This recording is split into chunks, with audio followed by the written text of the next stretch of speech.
માવાથી પેંડા બનાવો। Hello friends, welcome to kitchen art. તહેવાર આવે એટલે દરેકના ઘરે મીઠાઈ આવતી હોય છે। તેમાં પણ રક્ષાબંધનના દિવસે ખાસ પેંડા લઈ આવવામાં આવે છે। પણ બજારમાં મળતા પનીર અને માવાવાળા પેંડા લાંબો સમયથી બનાવવામાં આવતા હોય છે અને સ્ટોક કરીને રાખવામાં આવે છે અને પાછા ભેળસેળવાળા હોય છે। તો ખૂબ જ ઓછા ખર્ચમાં અને ઓછા સમયમાં આજે આપણે પેંડા બનાવીશું। રેસીપી સારી લાગે તો લાઇક અને શેર કરજો। મારી ચેનલ ઉપર નવા હોય અને મારી ચેનલને હજુ સબસ્ક્રાઈબ ન કરેલ હોય તો સબસ્ક્રાઈબ કરી બાજુનું બેલ બટન દબાવવાનું ભૂલતા નહીં, જેથી કરીને તમને મારા નવા વિડીયોનું નોટિફિકેશન મળતું રહે। તો સૌથી પહેલાં આપણે એક નાની વાટકી જેટલા સિંગદાણા લેશું અને આ સિંગદાણાને આપણે શેકી લેશું। મુઠ્ઠી જેટલા સિંગદાણાને આપણે શેકવાના છે। હાઈ ફ્લેમ ઉપર આપણે 2 મિનિટ માટે શેકશું એટલે દાણામાં ક્રેક થાય છે અને ફોતરા પણ આરામથી છૂટા પડી જશે। તો સિંગદાણા શેકાઈ ગયા છે, તેને ઠંડા કરી લેશું અને ઠંડા કર્યા પછી એક પ્લેટમાં લઈ લેશું। આ રીતે હાથેથી ઘસવાથી તેમાં રહેલા ફોતરા ઇઝીલી આપણે દૂર કરી શકીએ છીએ। ફોતરાને દૂર કર્યા પછી સિંગદાણાને આપણે મિક્સર જારમાં લેશું, સાથે 2-3 એલચીના દાણા પણ તેમાં એડ કરશું। એક સરસ ફ્લેવર પણ આવે છે અને ટેસ્ટ પણ આવે છે। તો તેને આ રીતે પલ્સ મોડ ઉપર અચકચરું આપણે ક્રશ કરી લેવાનું છે। આ રીતે ભૂકો તૈયાર કરવાનો છે અને હાથેથી આ રીતે દબાવો તો માવો લાગવો જોઈએ। હવે આપણે ટોપરાનું છીણ લેશું। તો એક વાટકી કરતાં મેં થોડુંક ઓછું ટોપરાનું છીણ લીધેલું છે।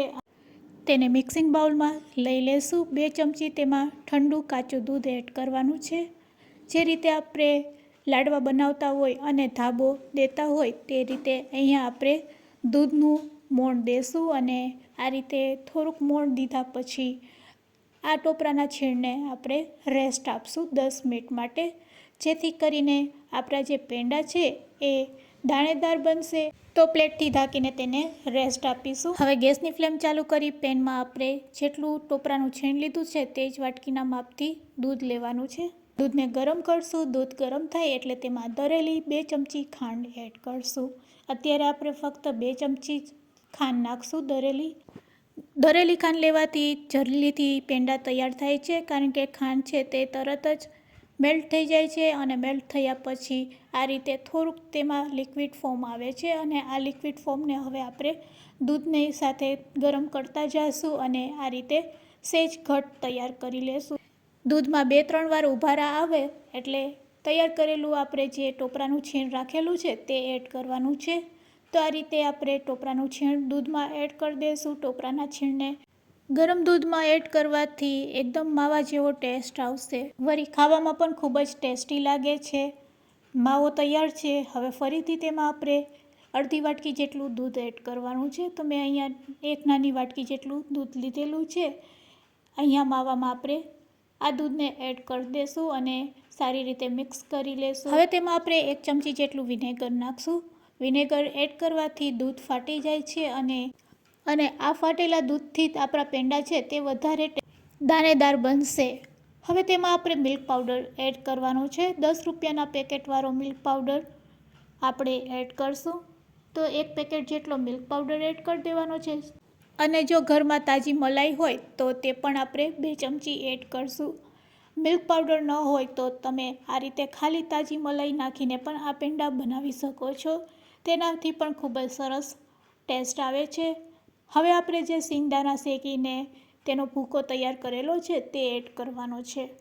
તો આ રીતે આપણે બધી વસ્તુ એડ કરી દેવાની છે અને હવે તેને ઘટ થાય ત્યાં સુધી લો ફ્લેમ ઉપર આપણે પકાવીશું। તો લો ફ્લેમ ઉપર 2 મિનિટ જ પકાવવાથી તે સરસ ઘટ થઈ જાય છે। પછી તેનો ટેસ્ટ કરવાનો જરૂર લાગે તો આ રીતે પાછળથી તમે 1 ચમચી જેટલી ખાંડ એડ કરી શકો છો। ફરીથી આપણે તેને લો ફ્લેમ ઉપર 1 મિનિટ માટે આ રીતે કૂક કરશું। 1 મિનિટ પછી તમે જોઈ શકો છો આપણો માવો છે તે પેંડા માટે તૈયાર થઈ ગયો છે। આ મિશ્રણને આપણે ઠંડુ કરી લેશું, પણ ઠંડુ કરવા પહેલાં તેના ઉપર થોડુંક ઘી એડ કરશું, જેથી કરીને એક સરસ શાઇન આવે। તો અહીં આપણો પેંડા માટેનું મિશ્ર કહો તો મિશ્ર અને માવો કહો તો માવો તૈયાર છે। તૈયાર કરેલા આ માવાના મિશ્રણને આપણે તે જ પેનમાં આ રીતે સ્પ્રેડ કરી દઈશું, તેથી તે એકદમ સરસ ઠંડુ થઈ જાય અને ઠંડુ થયા પછી અહીંયા આપણે પેંડા બનાવીશું। આ મિશ્રણને તમે અડધી કલાક માટે ફ્રીજમાં પણ રાખી શકો છો અને પછી પેંડા બનાવશો તો એકદમ આસાનીથી બની જાય છે. ફ્રીજમાં રાખ્યા વગર તમે આ રીતે ડાયરેક્ટ ઠંડુ થયા પછી બનાવશો તો તમને થોડુંક લચકા જેવું લાગશે. તો હવે આપણે મીઠાઈનો શેપ આપશું. તમે પેંડાનો ગમે તે રીતે શેપ આપી શકો છો. તો મેં આ રીતે પેંડાનો શેપ આપેલો છે.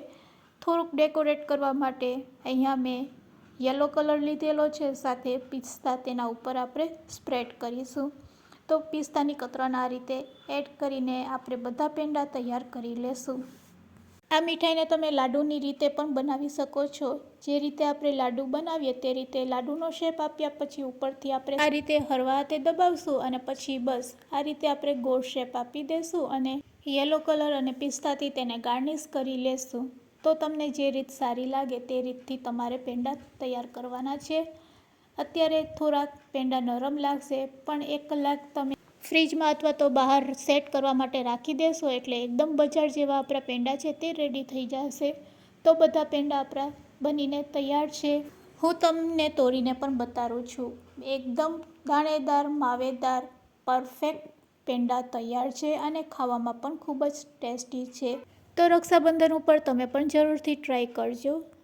એક મુઠ્ઠી સિંગદાણાની આ રેસીપી તમને કેવી લાગી તે કોમેન્ટમાં જરૂરથી કહેજો. રેસીપી સારી લાગી હોય તો એક લાઇક જરૂરથી આપજો અને હા, તમારા ફ્રેન્ડ્સ, મિત્ર અને ગ્રુપમાં શેર કરવાનું ભૂલતા નહીં. મારી ચેનલ ઉપર નવા હોય તો મારી ચેનલને સબસ્ક્રાઈબ કરી લેજો. Thanks for watching. ફરી મળીશું એક નવી રેસીપી સાથે.